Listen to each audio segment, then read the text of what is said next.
Namaste. So I know that many of you in class have been wanting to work on the step up from down dog and making that a little more fluid and effortless, especially if you've already been working with transitioning through all fours, maybe being able to step straight up into a high lunge. So I thought I'd do a mini little workshop on a few things that you can be working on at home to make that possible for you.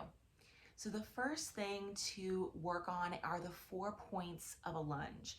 And this really is key and pivotal to almost every pose that we do. So not almost every pose that we do. So I'll review those first, and I'm gonna demo as I'm talking. So I'll first transition mindfully into a high lunge, and if you can watch, and then I'd also encourage you the next time you review this video to actually practice with me as I'm going through the points so you can experience it.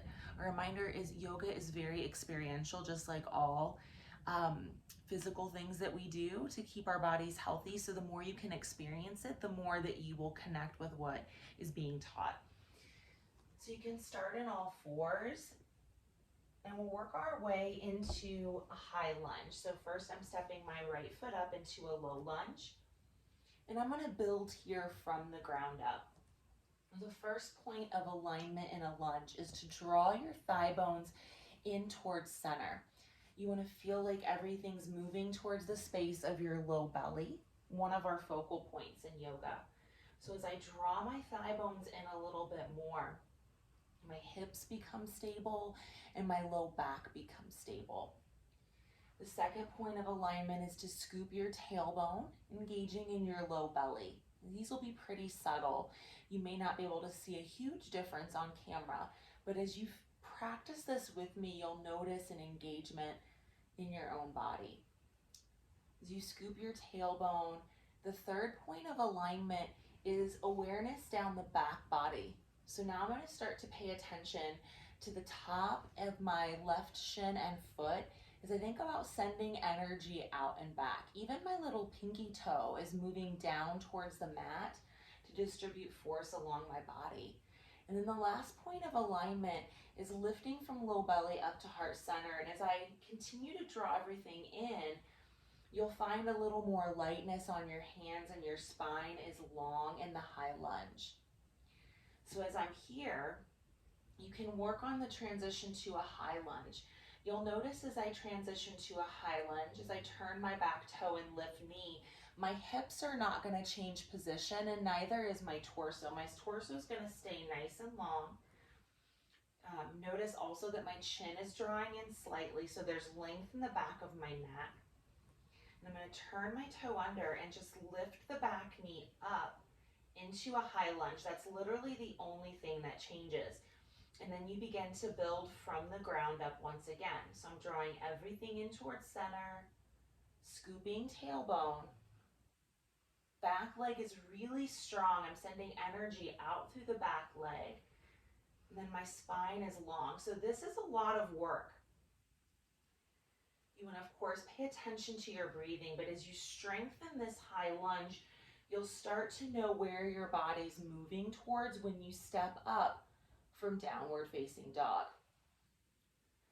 If you're watching this video and you were not practicing on that side, I'd encourage you to pause now and go ahead and do a lunge on both sides and work on building that from the ground up. You can even go back to the beginning of the low lunge and listen to that and do both sides so you can experience it on both sides of your body.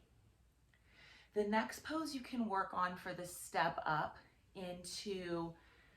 from downward facing dog into a high lunge is something we do in almost every single class.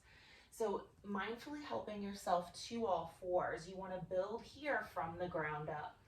So spread your palms wide, press down through shins and tops of your feet.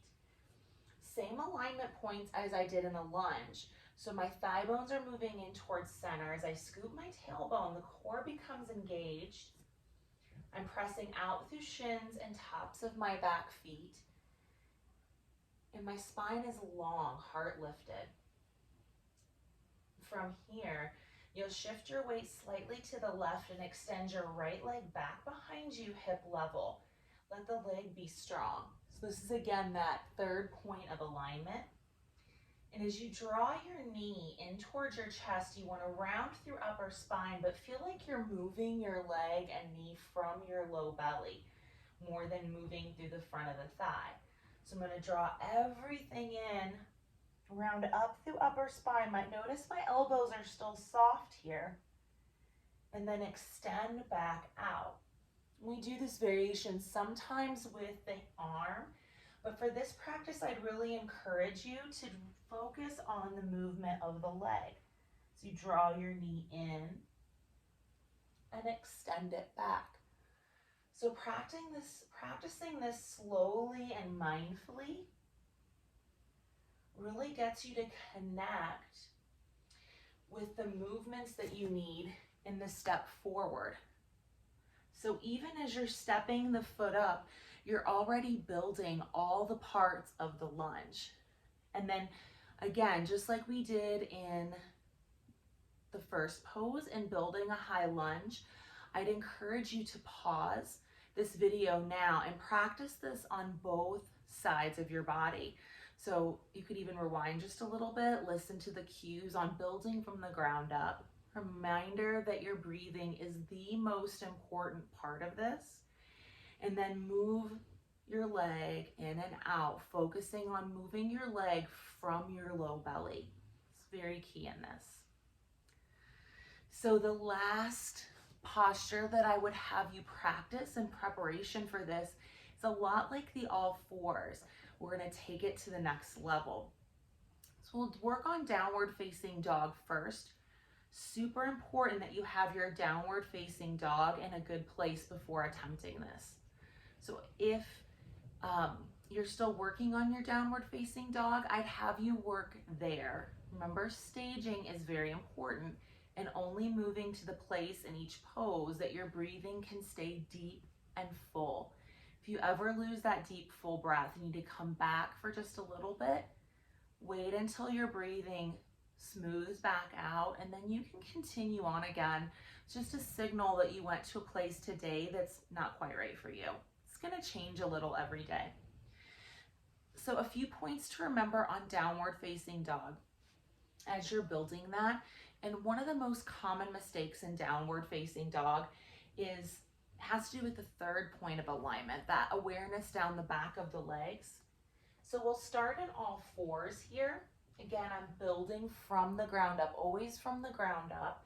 My palms are spread wide, pressing out through shins and tops of feet. Feeling my thighs draw in towards center, scooping tailbone, and my shoulders are relaxing. So your torso's already in the position that it's going to be for downward facing dog, your spine long. I'm simply going to turn my toes, hover your knees off the mat just a little bit. And then you want to send your hips back as far as you can. So almost like a child's pose with your knees off the ground. And then from there, start to unbend your knees. Now you may find in this position you don't unbend your knees quite as much as you do normally in class. But you'll see that my weight is really moving towards the back of my body, my legs and heels. My spine is long.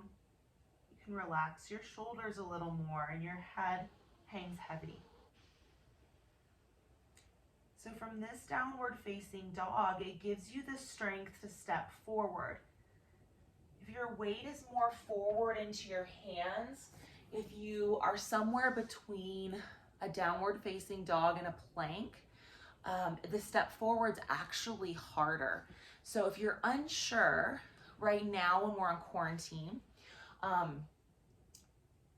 you could take a picture of yourself in downward facing dog or a video with your phone and then look and see what you see. If you're still unsure, send it to me. I'm happy to discuss that with you.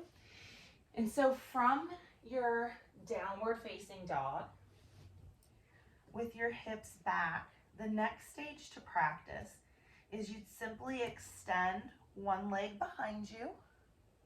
So this is similar to the all fours position, and why it's so important your weight is shifting back so my spine maintains that nice length. And as you exhale, you'll want to draw your knee in towards your chest and you roll forward into almost a plank position. And then exhale again as you come back, extend the leg long. So you'll practice this a few times on each side. But I'm sure that you can already see in the video that as I'm here, this is simply a transition of unbending my knee and I'm in the high lunge. You transition back to all fours. Whew, that is strong in the core and hard to talk while I'm doing. So practice these at home, do both sides. Any questions, feel free to reach out and let me know. I'm happy to talk through this with you. And I'm sure that as we continue to work together, you'll find yourself stepping forward effortlessly into a high lunge. Wishing you all a peaceful day. Namaste.